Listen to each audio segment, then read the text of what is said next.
कैसे हैं आप सब। आई होप कि आप सब बिल्कुल ठीक ठाक होंगे, मस्त होंगे। तो मैं पिंकी कौशिक आप सबका आपके अपने channel learn with Pinky Kaushik पर एक बार फिर से स्वागत करती हूँ। तो फ्रेंड्स, आज आइए, अब हमने जैसे कि सी-टेट मेंस के सिलेबस की सीरीज़ शुरू कर रखी है। तो आज हम उसमें जो हमारा कंसेप्ट ऑफ इकोनॉमी है वो वाला पार्ट करेंगे। ये आज पूरा पार्ट नहीं है, इसकी सेकंड वीडियो फिर से आएगी कल या परसों। तो आज हम इसका जो हाफ सेशन है वो कर लेते हैं, ठीक है। अर्थशास्त्र की मूलभूत अवधारणाएं। पहले हमसे स्टार्टिंग में पूछा गया है what is the concept of economy, ठीक है। तो उसको हम करते हैं कि इस अवधारणा के अनुसार अर्थशास्त्र के अध्ययन का केंद्र बिंदु केवल सीमित साधनों से असीमित आवश्यकताओं की संतुष्टि करने का ही प्रयास नहीं है, बल्कि अर्थशास्त्र के अंतर्गत इस विषय का भी अध्ययन किया जाता है कि साधनों का विकास कैसे किया जाए ताकि भविष्य की आवश्यकताओं की भी संतुष्टि की जा सके। मीन्स कि जो अर्थशास्त्र है उसका अध्ययन केवल इतना ही नहीं है कि सीमित साधनों से असीमित आवश्यकताओं की संतुष्टि करने का प्रयास किया जाए, इतना ही इसका अर्थ नहीं है, बल्कि इसमें साधनों का विकास कैसे किया जाए ताकि फ्यूचर में जो नीड्स हैं उनको उनकी कैसे संतुष्टि की जाए, ठीक है। अब इसका एक बार परिचय देख लीजिए। अर्थशास्त्र का परिचय।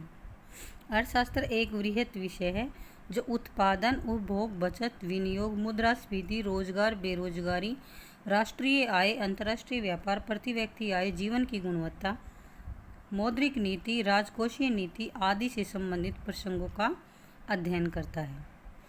अब अर्थशास्त्र में कौन सी चीज़ इन्वॉल्व है जिनमें उनका अध्ययन किया जाता है, वो सारी चीज़ें आप देख लीजिए। इसका जो क्षेत्र है वो बहुत ब्रॉड है और इसमें सारे ये जो फील्ड दिखाए गए किस किस चीज़ का इसमें उद्योग अध्ययन किया जाता है, जैसे कि उत्पादन, उपभोग, बचत, विनियोग, मुद्रास्फीति, रोजगार, बेरोजगारी, राष्ट्रीय आय, अंतर्राष्ट्रीय व्यापार, प्रति व्यक्ति आय, जीवन की गुणवत्ता, मौद्रिक नीति, राजकोषीय नीति आदि, इन सभी प्रसंगों का अध्ययन अर्थशास्त्र में किया जाता है।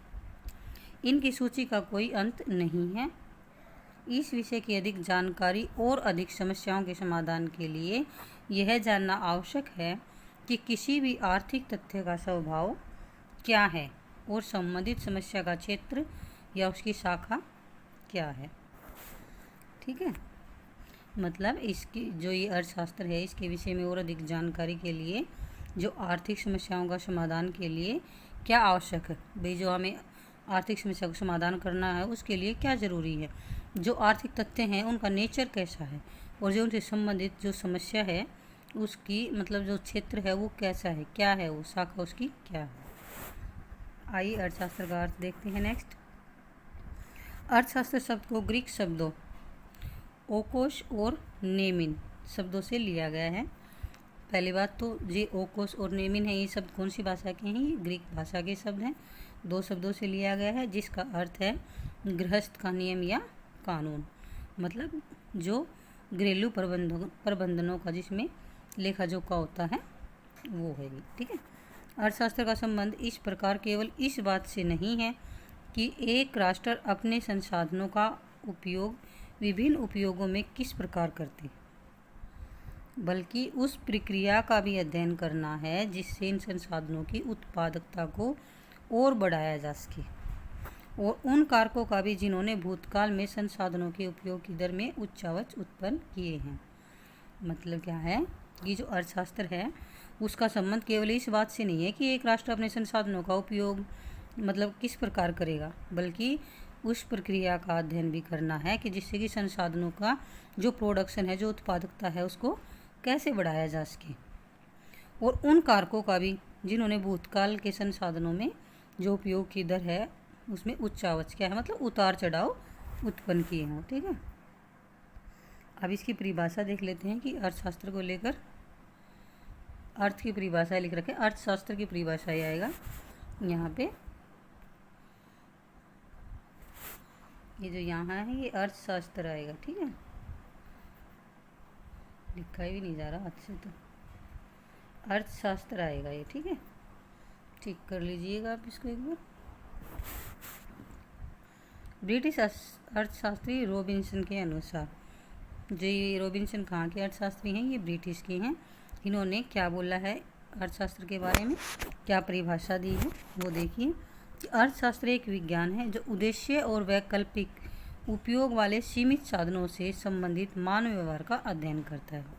क्या कहा है रॉबिन्सन ने कि अर्थशास्त्र एक विज्ञान है जो उद्देश्य और वैकल्पिक उपयोग वाले सीमित साधनों से संबंधित मानव व्यवहार का अध्ययन करता है। परिभाषा किसने दी है, ब्रिटिश के रॉबिन्सन ने। नेक्स्ट देखिए प्रोफेसर सैमुअल्सन के अनुसार, अर्थशास्त्र इस तथ्य का अध्ययन करता है कि व्यक्ति और समाज मुद्रा का प्रयोग करते हुए या न करते हुए दुर्लभ उत्पादक साधनों का चुनाव वैकल्पिक उपयोग हो सकते हैं, का उपयोग विभिन्न वस्तुओं के समयगत उत्पादन और उनको वर्तमान उपभोग में और भविष्य में विभिन्न व्यक्तियों और समाज के वर्गों में किस प्रकार वितरित करते हैं। तो ये परिभाषा किसने दी है, प्रोफेसर सैमुअल्सन ने। अब देखते हैं नेक्स्ट एडम स्मिथ के अनुसार। ठीक है, इन्होंने क्या कहा है कि अर्थशास्त्र राष्ट्रों के धन की प्रकृति तथा कारणों की खोज है। एडम स्मिथ ने क्या कहा है कि अर्थशास्त्र राष्ट्रों के धन की प्रकृति और कारणों की खोज है। नेक्स्ट देखिए डॉक्टर मार्शल के अनुसार, डॉक्टर मार्शल ने क्या परिभाषा दी है मार्शल की, वो देखते हैं। अर्थशास्त्र जीवन के साधारण व्यवसाय के संबंध में मानव जाति का अध्ययन है। क्या कहा है कि अर्थशास्त्र जीवन के साधारण व्यवसाय के संबंध में मानव जाति का अध्ययन है। यह व्यक्तिगत तथा सामाजिक कार्यों के उस भाग का अध्ययन करता है जिसका घनिष्ठ संबंध कल्याण प्रदान करने वाले भौतिक पदार्थों की प्राप्ति और उनका उपयोग करने से है। ठीक है, ये मार्शल की थी।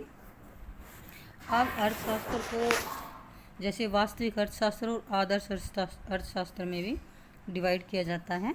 वैसे तो इसके दो ही पार्ट समझे जाते हैं, माइक्रो और मैक्रो, बट इसको जो ये है वास्तविक, रियल और आइडल अर्थशास्त्र के नाम से भी जाना जाता है। एक बार देख लेते हैं वास्तविक और आदर्श अर्थशास्त्र क्या है।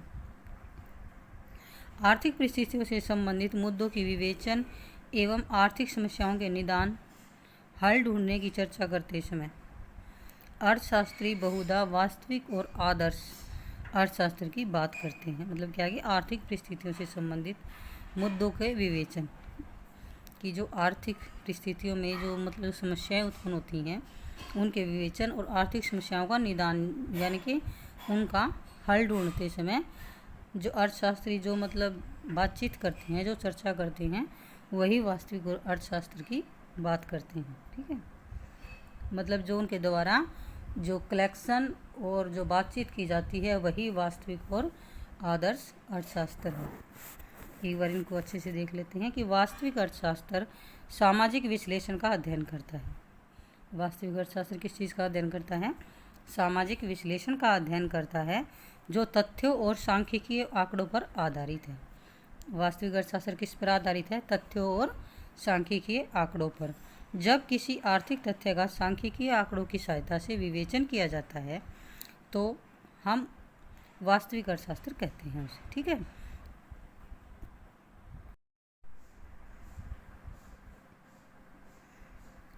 इस प्रकार वास्तविक अर्थशास्त्र का संबंध क्या से है, मतलब आर्थिक जो ये वास्तविक अर्थशास्त्र है ये क्या करता है कि जब किसी तथ्य का सांख्यिकीय आंकड़ों की सहायता से विवेचन किया जाता है तो वो वास्तविक अर्थशास्त्र है।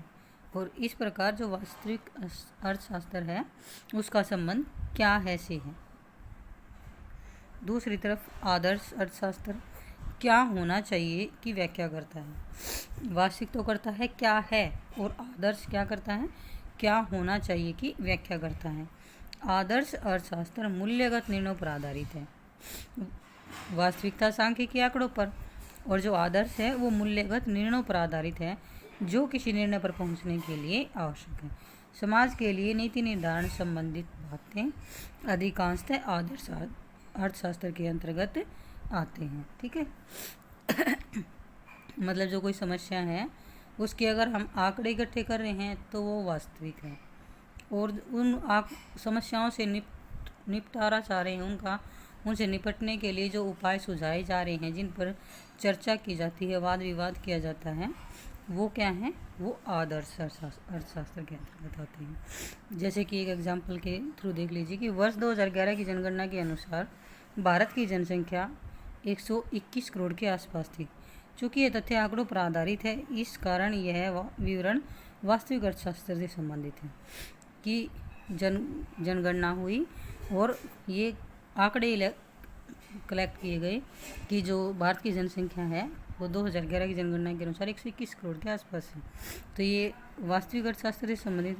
लेकिन जब हम जनसंख्या वृद्धि से संबंधित समस्याओं का अध्ययन करें तो अर्थशास्त्री और जो नीति निर्माता हैं वो अनेक हल हमारे सामने रखते हैं। जैसे भारत की जनसंख्या वृद्धि पर रोक लगाने के लिए परिवार नियोजन आदि को अपनाकर नियंत्रित किया जा सकता है, उसको रोक लगाई जा सकती है जनसंख्या वृद्धि पर।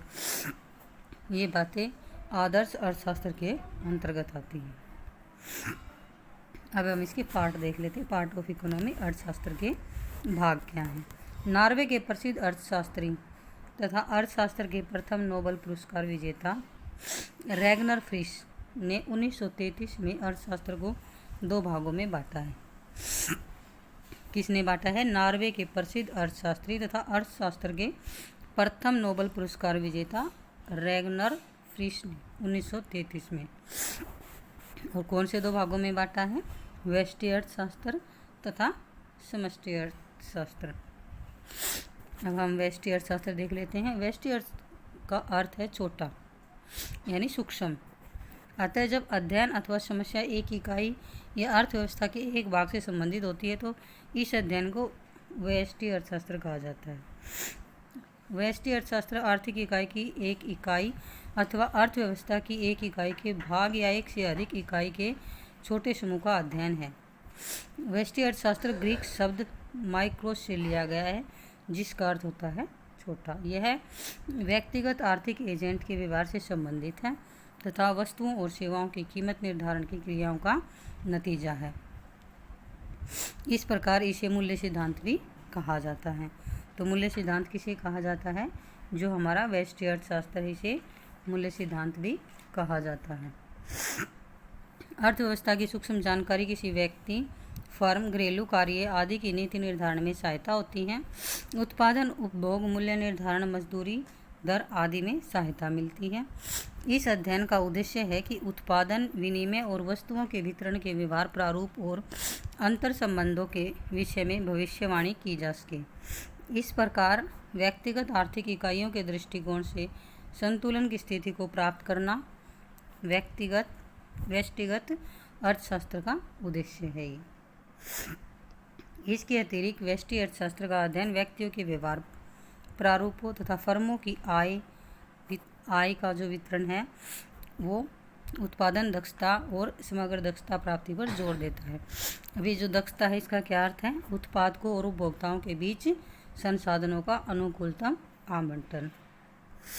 अर्थव्यवस्था की 3 केंद्रीय समस्याएं, क्या उत्पादन किया जाए, कैसे उत्पादन किया जाए और उनका वितरण कैसे किया जाए, सभी व्यष्टि अर्थशास्त्र की विषय सामग्री हैं। मतलब जो केंद्रीय समस्याएं हैं जो अर्थव्यवस्था की, तो वो सभी व्यष्टि अर्थशास्त्र के विषय के अंतर्गत शामिल हैं। अब हम देख लेते हैं समष्टि अर्थशास्त्र। समष्टि का अर्थ है बड़ा। इस प्रकार जब अध्ययन संपूर्ण अर्थव्यवस्था अथवा संपूर्ण अर्थव्यवस्था के समुच्चयों से संबंधित होता है तो इस अध्ययन विषय को समष्टि अर्थशास्त्र कहा जाता है।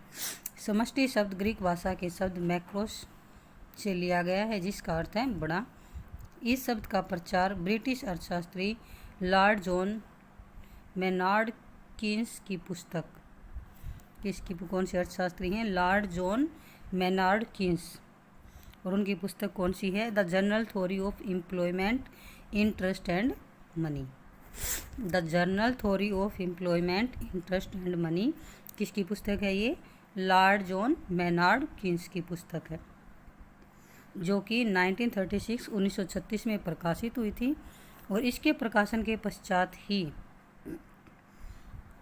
जो 1929 में यानी कि 1929 की जो महान मंदी थी, जो ग्रेट डिप्रेशन हुआ था, उसने मतलब अर्थशास्त्रियों को विषय के नए तरीकों से सोचने के लिए मजबूर कर दिया था। मतलब जो अर्थशास्त्र का जो विषय है उसमें नए नए तरीके सोचने के लिए मजबूर कर दिया था, जो चहुमुखी था।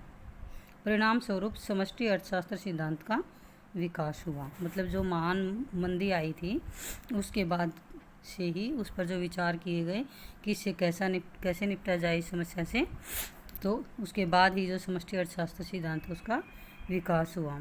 इसे आय तथा रोजगार का सिद्धांत भी कहा जाता है। व्यष्टि अर्थशास्त्र को क्या कहा जाता था? मूल्य का सिद्धांत। हाँ, व्यष्टि अर्थशास्त्र को, ये देखिए, जो व्यष्टि अर्थशास्त्र है उसको मूल्य का सिद्धांत, ठीक है, और जो समष्टि अर्थशास्त्र है उसको आय तथा रोजगार का सिद्धांत कहा जाता है। ठीक है, आगे देखिए। समष्टि अर्थशास्त्र सभी आर्थिक इकाइयों का समग्र विश्लेषण करता है जिससे आर्थिक प्रणाली का पूर्ण चित्र प्राप्त हो जाए, बड़े पैमाने पर आर्थिक समस्याओं का अध्ययन किया जा सके। समष्टि अर्थशास्त्र के विषय क्षेत्र में बाजार व्यवस्था, कर प्रणाली, बजट नीतियाँ, मुद्रापूर्ति की नीतियाँ, प्रशासन की भूमिका, ब्याज दर, मजदूरी, रोजगार और उत्पादन के प्रभाव का विश्लेषण किया जाता है। इसे आय का सिद्धांत भी कहा जाता है। ये हमने पढ़ा, इसे आय और रोजगार का सिद्धांत कहा जाता है, इसे आय का सिद्धांत भी कहा जाता है, क्योंकि इसका संबंध संपूर्ण अर्थव्यवस्था और आर्थिक समस्याओं और उनके समाधान से है। क्योंकि इसका संबंध संपूर्ण अर्थव्यवस्था और आर्थिक समस्याओं और उनके समाधान से है, जैसे बेरोजगारी, मुद्रास्फीति, भुगतान संतुलन घाटे के कारण आदि। अब सब मतलब कुछ इम्पोर्टेंट फैक्ट हैं जो अर्थशास्त्र के बारे में हैं, वो एक बार हम देख लेते हैं। प्रसिद्ध अर्थशास्त्री एडम स्मिथ ने 1776 में प्रकाशित अपनी पुस्तक, तो जो प्रसिद्ध अर्थशास्त्री हैं एडम स्मिथ, इनकी पुस्तक कब प्रकाशित हुई थी? 1776 में। पुस्तक का नाम क्या है? An inquiry into the nature and causes of the wealth of nation. क्या है पुस्तक का नाम? एक बार फिर से सुन लीजिए। An inquiry into the nature and the causes of the wealth of nation में अर्थशास्त्र को धन का विज्ञान माना है। धन का विज्ञान किसने माना है? एडम स्मिथ ने अपनी पुस्तक में। ठीक है, जो प्रकाशित कब हुई थी? 1776 में। डॉक्टर मार्शल ने 1890 में प्रकाशित अपनी पुस्तक अर्थशास्त्र के सिद्धांत, प्रिंसिपल्स ऑफ इकोनॉमिक्स, तो प्रिंसिपल ऑफ इकोनॉमिक्स किसी पुस्तक है? डॉक्टर मार्शल की। कब प्रकाशित हुई? 1890 में। और अर्थशास्त्र में कल्याण संबंधी परिभाषा देकर इसको लोकप्रिय बना दिया है। कैसी परिभाषा दी है इन्होंने? कल्याण संबंधी। थर्ड है, ब्रिटेन के प्रसिद्ध अर्थशास्त्री लॉर्ड रॉबिन्स ने 1932 में प्रकाशित अपनी पुस्तक an essay on the nature and significance of the economy science. कहाँ के हैं ये? लॉर्ड रॉबिन्स, ये ब्रिटेन के हैं। उनकी पुस्तक क्या है? An essay on the nature and significance of economic science, जो कि 1932 में प्रकाशित हुई थी। में अर्थशास्त्र को दुर्बलता का सिद्धांत माना है। किस चीज़ का? दुर्लभता का सिद्धांत माना है। किसने माना है? लॉर्ड रॉबिन्सन ने। और इस संबंध में उनका मत है कि मानवीय आवश्यकताएं असीमित हैं और उनको पूरा करने के साधन सीमित हैं। मतलब मानवीय आवश्यकताएं असीमित हैं और उनको पूरा करने के साधन सीमित हैं। नेक्स्ट देखिए, आधुनिक अर्थशास्त्री सैमुअल्सन ने अर्थशास्त्र को विकास का शास्त्र कहा है। अर्थशास्त्र को विकास का शास्त्र किसने कहा है? सैमुअल्सन ने। ठीक है, साइंस ऑफ ग्रोथ। और नेक्स्ट क्या है? आधुनिक अर्थशास्त्री कपिल आर्य ने अपनी पुस्तक अर्थमेधा में अर्थशास्त्र को सुख के साधनों का विज्ञान कहा है। अर्थशास्त्र को सुख के साधनों का विज्ञान किसने कहा है? कपिल आर्य ने। और उनकी पुस्तक कौन सी है? अर्थमेधा। और नेक्स्ट ये देख लीजिए एक बार, आधुनिक भारत के मुख्य भारतीय अर्थशास्त्री, क्योंकि कई बार आ सकता है कि इनमें से कौन से भारतीय अर्थशास्त्री नहीं है। भाई 3 दे दे, 1 ना दे, तो हमें ये पता होना चाहिए कि भारत के अर्थशास्त्री कौन कौन हैं जिनके नाम उल्लेखनीय हैं। तो ये हैं दादा भाई नौरोजी, महादेव गोविंद रानाडे, रमेश चंद्र दत्त, महात्मा गांधी, गोपाल कृष्ण गोखले, विश्वेश्वरैया, बाबा साहेब अम्बेडकर, मनमोहन सिंह, अमर्त्य सेन और नरेंद्र जाधव। इनके नाम भारतीय अर्थशास्त्रियों में उल्लेखनीय हैं। फ्रेंड्स, ये था हमारा हाफ टॉपिक अर्थशास्त्र के बारे में। तो नेक्स्ट हम करेंगे जो हमारा व्यष्टि अर्थशास्त्र है उसके बारे में पूछा गया है हमारे सिलेबस में। तो कल हम जो हमारा नेक्स्ट बचा हुआ सिलेबस है वो करेंगे। आई होप कि आप सबको समझ आया होगा। वीडियो को पूरा देखें, वीडियो को लाइक एंड चैनल को सब्सक्राइब ज़रूर करें। आपको समझ आया या नहीं आया, आपके लिए बेनिफिशियल था या नहीं था, कमेंट करके ज़रूर बताएं। Thanks for watching.